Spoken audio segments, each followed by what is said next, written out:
alunos da terceira série, estamos neste vídeo falando sobre a atuação dos BRICS dentro de um cenário específico, não só local, mas mundial. Para que isso seja atingido, obviamente, vamos analisar o que são os BRICS e mais, qual a participação do Brasil nesse interim, porque obviamente, da sigla BRICS, o B é de Brasil.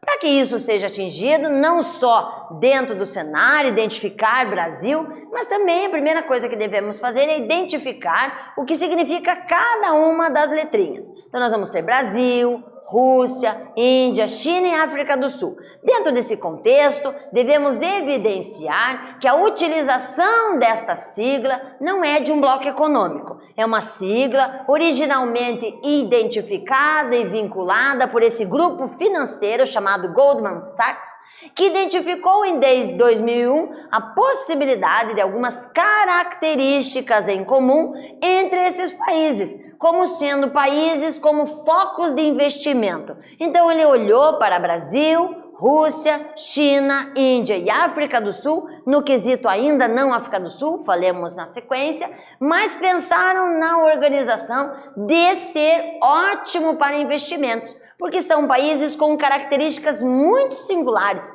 Olhando a distribuição deles no planeta, você já começa a identificar algumas. Você percebe que eles estão em quase todos os continentes e dentro dessa especificação, nós vamos ter, claro que somente em 2011 a entrada da África do Sul. Por quê?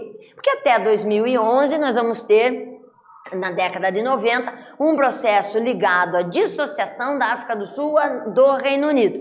Por isso, quando a utilização desta sigla começa a ser usada, ela não é BRICS, ela é BRIC, não tem a África do Sul. No momento da emancipação, se vislumbra a África do Sul com a mesma potencialidade de investimento desses outros países e por isso que entra a África do Sul no chamado grupinho. Esse grupinho, ele tem características e agora nós vamos falar delas quais? São características ligadas principalmente ao tamanho do país, à extensão territorial muito farta, no qual potencialmente recursos agrícolas podem ser amplamente desenvolvidos, mas que se sustentam além disso por um recurso energético, um recurso hídrico e de mão de obra. Tudo isso faz com que esses países sejam vistos com potencial. E dentro desse potencial, obviamente, temos uma situação muito estratégica em termos de distribuição geopolítica. E isso, literalmente, faz uma abrangência de dinâmicas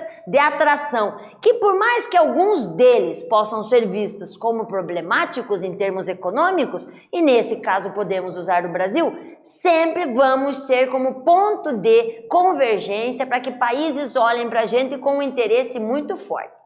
Dessa situação, obviamente, o que foi pensado para fortalecer o grupo, sim, foi formada uma cúpula de discussão. Essa cúpula começa em 2013, onde esses países circulam entre eles e marcam reuniões onde representantes desses países discutem temáticas para potencializar mais ainda essas características.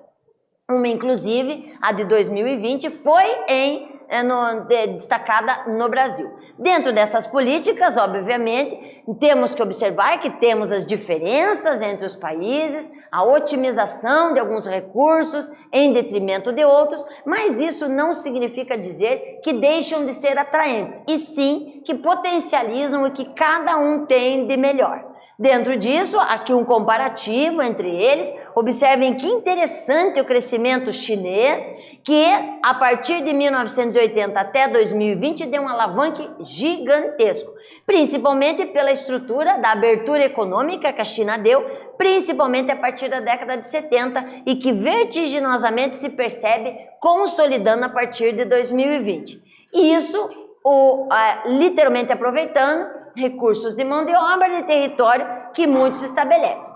Aqui, para fechar, nós vamos ter um infográfico, nele nós vamos observar determinadas características que destacam esses elementos que potencializam sempre uma otimização de recursos, seja ela durante o momento de crise ou não. Então, obviamente, a situação fortalecer a economia local para evidenciar essas possibilidades se faz cada vez mais para objetivamente fazer desses países entrarem em termos mundiais na economia de maneira muito efetiva. Nesse vídeo falamos sobre o aspecto relacionado a BRICS e sua influência em termos de mundo. Espero que vocês tenham gostado. Até breve.